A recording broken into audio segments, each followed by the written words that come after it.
எழுத்து காயத்ரியோட அந்த எழுத்தாக இருக்கும். காயத்ரியோட முதல் எழுத்து தான்னு இருக்கும். இங்கே அதே மாதிரி வால்மீகி ராமாயணம் அப்படிங்கிற எழுத்து தான் ஆரம்பிக்கிறது.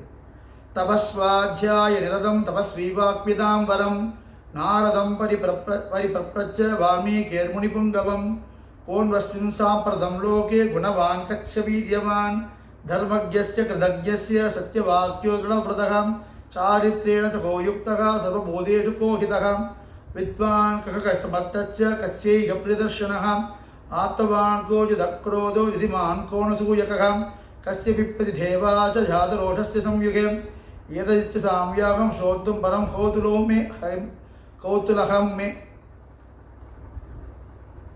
இதில் 16 குணங்களை வால்மீகி பட்டியலிடுறார்.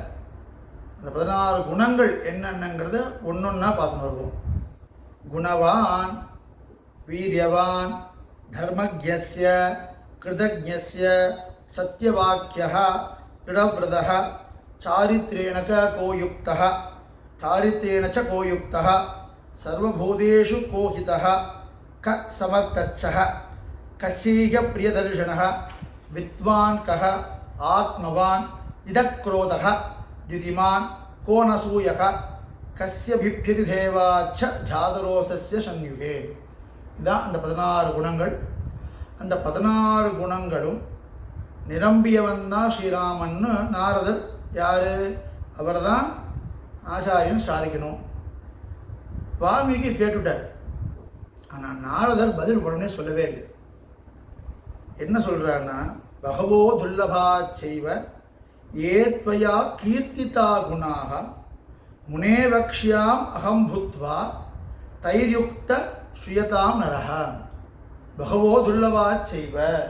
வால்மீகி, இப்போ நீ கேட்ட குணங்கள்லாம் அவ்வளோ ஈஸி கிடையாது ஒருத்தன்கிட்ட இருக்கிறதுங்கிறது. அதுவும் நீ எப்படி கேட்குற, அத்தனையும் ஒருத்தன்கிட்டே இருக்கணும்னு கேட்குற. பகவோ துர்லபா செய்வ, அரிது அரிது அரிது, ரொம்ப கஷ்டம். முனே வக்ஷ்யாம் அகம் புத்வா, கொஞ்சம் இரு, நான் தெரிஞ்சுன்னு உனக்கு சொல்கிறேன். புத்வானா தெரிஞ்சுன்னு அர்த்தம். ஒரு டவுட் வரணும். சிஷ்யன் கேள்வி கேட்ட உடனே ஆச்சாரியன் சட்டுன்னு பதில் சொல்ல வேண்டாமா?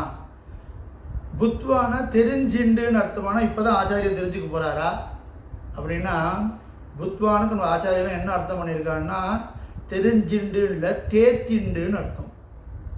எப்படின்னா, வால்மீகி நீ கேட்டுட்ட, இத்தனை குணங்களும் ராமன் கிட்ட தான் இருக்குன்னு நான் நினச்சி பார்த்து, அந்த குணங்க பூர்த்தியான ராமனோட வடிவழக நான் நினைக்கும் போது என்னால் நிற்க முடியல, பேச முடியல.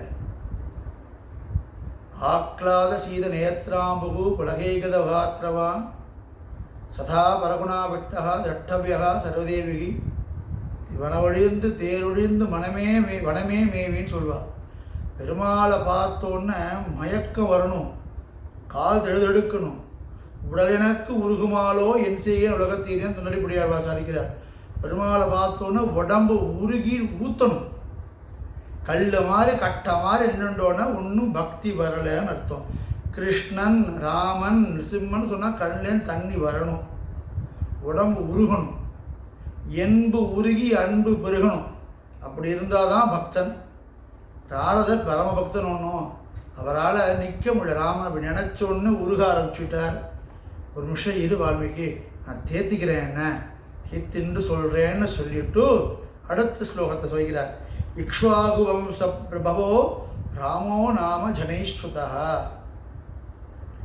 ஆச்சா, இக்ஷ்வாகு வம்சத்தை உதித்தவனான ஸ்ரீராமன் கிட்ட தான் நீ கேட்ட அத்தனை கல்யாண குணங்களும் இருக்குது அப்படின்னு சொல்லிட்டு ஒரு 1.5 ஸ்லோகத்தில் மாத்திரம் இந்த கல்யாண குணங்களை பற்றி கொஞ்சமாக சொல்லிட்டு பூர்த்தியாக ராமனோட வடிவழக வர்ணிக்க ஆரம்பிச்சிட்டார் நாரதர். விபலாம்ஸ்கோ மகாபாகு கம்புக்ரீவோ மகாகணகோ மகோரசகா மகேஷ்வாதகா குடச்சத்துரேந்தமகா ஆஜானுபாகு சுச்சிரகா சுல்லாட்டகா சுவிக்ரமகா சமச விபக்தாங்ககா சிக்தவர்ணகா பிரதாபவான் வீணபக்ஷா விஷாலாக்கியோ லக்ஷ்மிமா சுபலக்ஷணகா. வால்மீகி கேட்டது ஸ்வரூப குணங்கள். பெருமாளுக்கு 2 குணங்கள் உண்டு. ஒன்று ஸ்வரூபமான குணங்கள், இன்னொன்று ரூபமான குணங்கள். ஸ்வரூபம் ஆத்ம குணங்கள். இப்போ நல்லவன் அப்படின்னு நம்ம சொல்கிறோன்னா அது ஸ்வரூபம். அழகானவன் சொன்னால் அது ரூபம். வித்தியாசம் புரியறதோனும் நல்லவன்கிறது சொரூப குணம், அழகானவன் சொல்றது ரூபத்தோட குணம்.